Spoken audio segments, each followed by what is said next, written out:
Anees इदरीशी, right, जो कि एक राष्ट्रीय नेता भी है, नेशनल लीडर भी है। तो ये जब मीरा मीरा रोड और भयंदर का जब मसला पेश आया तो उसके बाद में शाहनवाज भाई ने आपसे कांटेक्ट किया, बराबर, आपसे रब्ता किया। उसके बाद में फिर आपने क्या किया? शहनवाज भाई का हमारे जो राष्ट्रीय अध्यक्ष जो है जलालुद्दीन साहब, उनके पास फ़ोन आया और जलालुद्दीन साहब भी जो है हम लोग रात में बात किए। बात करने के बाद जो है अब मसला था कि रात का था। उस टाइम पे हमारे जो राष्ट्रीय अध्यक्ष हैं उन्होंने कमिश्नर साहब से बात किया, जो कि सुधीर पांडे करके जी हैं, उनसे बात हुई। उन्होंने कहा कि भाई कैसा भी करके माहौल को आप वो करिए और जो भी लोग इसमें उत्पात मचाए हैं, जो दंगा किए, उन लोगों के ऊपर, सबके ऊपर जो है कार्रवाई करिए।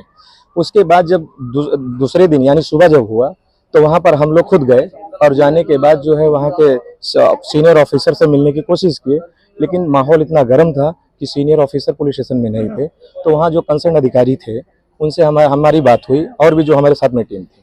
बात होने के बाद जो है वहाँ पर ये पूछा गया भाई कैसे हुआ, क्या हुआ, लेकिन जो उन्होंने एफआईआर में लिखा था उस हिसाब से ऐसा नहीं था, क्योंकि वहाँ की जो जनता बता रही थी मतलब एफआईआर झूठी थी? वो एफआईआर हमारे हिसाब से तो सही नहीं है जो उन्होंने स्टेटमेंट दिखाया है। क्योंकि उन्होंने ऐसा दिखाया है कि कुछ लोग जो है भूल गए थे रास्ता, इसके लिए चले गए, जो कि उसमें सीसी कैमरे में साफ दिख रहा है कि वहां पर सैकड़ों की संख्या में लोग गए। सबूत होते हुए भी पुलिस ने कैसे झूठी एफआईआर ली थी? हमने कहा कि भाई अपने जो वीडियो में दिख रहे हैं उनके ऊपर कार्रवाई क्यों नहीं कर रहे?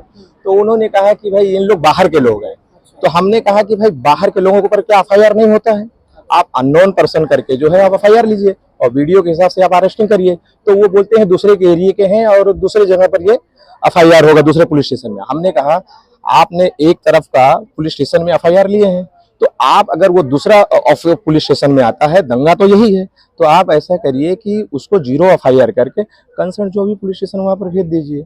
उसके बाद वो सारी बातें होने के बाद जो हम उनसे संतुष्ट नहीं हुए, क्योंकि वो किसी तरह का कोई सवालों का जवाब नहीं दे पा रहे थे। हमने वहां पर दिखाया रिवॉल्वर का और तलवार का वीडियो, तो वो क्या बोल रहे हैं कि मैं क्या करूं, मैं तो आयो हूं, मैं कुछ नहीं कर सकता हूं। जो सीनियर ऑफिसर जो भी थे वो पीआई लेवल के ऑफिसर थे, नाम मुझे नहीं याद है, उन्होंने नाम बताया था लेकिन मुझे नहीं याद है। कौन सी पुलिस स्टेशन? ये है अपना नायगांव नया नगर पुलिस स्टेशन, मीरा रोड। हाँ, तो उसके बाद जब हम उनसे संतुष्ट हुए, उन्होंने किसी तरह का हमसे ऐसी कोई बात नहीं कि जिससे संतुष्ट हो, हम असंतुष्ट हुए। और जाने के बाद जो है दूसरे दिन हम जो है अजीत दादा पवार जी जो है, जो महाराष्ट्र के अपना उप मुख्यमंत्री, उनसे है, और हमारे सैयद जलालुद्दीन साहब जो राष्ट्रीय अध्यक्ष हैं, और भी बाकी सारे लोग गए वहां और जाने के बाद सारी बात बताए। और अजीत दादा पवार साहब ने सीपी अपना पांडे जी से और जो डीजीपी है रश्मि शुक्ला जी से बात हुआ, और बात होने के बाद जो है वहां पर ये हुआ कि भाई ठीक है हम कार्रवाई करते हैं। अजीत दादा पवार साहब ने डायरेक्टली ये कहा कि जो दोषी है सिर्फ उनके ऊपर कार्रवाई हो, निर्दोष के ऊपर नहीं होना चाहिए।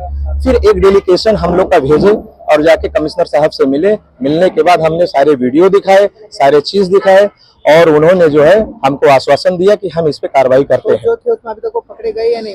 अभी तो उसमें जो जितने लोग एफआईआर जो पहले हुआ था 17 लोगों पर, पुलिस ऐसा कह रही है उनको अरेस्ट किए गए। अब उसके बाद कितने लोग अरेस्ट हुए कि नहीं हुए ये अभी तक हम लोग को नहीं मालूम है।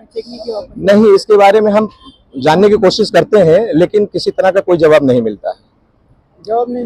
और हाँ, और पुलिस हम और वहां पर एरिया में हमने कहा भाई आप शांति बना के रखिए, किसी तरह का कोई भी दंगा या किसी तरह का लड़ाई झगड़ा ना हो। और जिस तरह के बुलडोजर लगे ये मामले के बुलडोजर को वो ये बुलडोजर के बारे में जब सवाल किया गया तो वो ये बोलते हैं कि भाई बिल्डिंग वालों का पहले से एप्लीकेशन था।